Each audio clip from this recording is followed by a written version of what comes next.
வணக்கம்.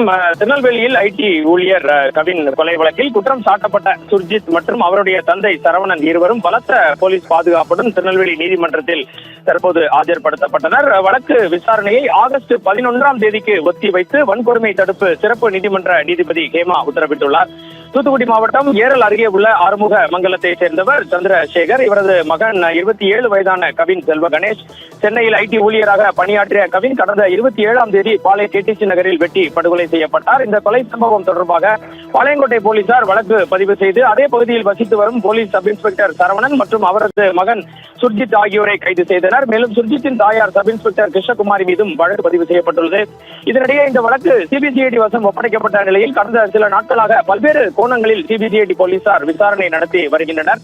இந்த வழக்கு தொடர்பாக சுர்ஜித் மற்றும் அவரது தந்தை எஸ்ஐ சரவணன் இருவரையும் காவலில் எடுத்து விசாரிக்க சிபிசிஐடி போலீசார் மனு தாக்கல் நேற்று செய்தனர். இந்த நிலையில் இது தொடர்பான விசாரணை திருநெல்வேலி மாவட்ட வன்கொடுமை தடுப்பு சிறப்பு நீதிமன்றத்தில் நீதிபதி ஹேமா முன்பு விசாரணைக்கு வந்தது.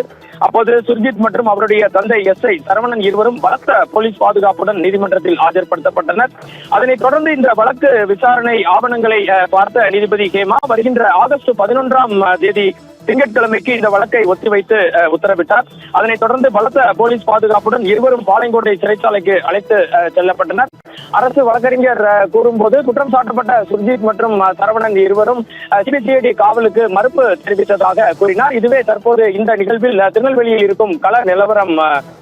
ஜெயச்சந்திரனின் அடடா ஆடியோ ஆஃபர் 5 முதல் 70% வரை டிஸ்கவுண்ட்.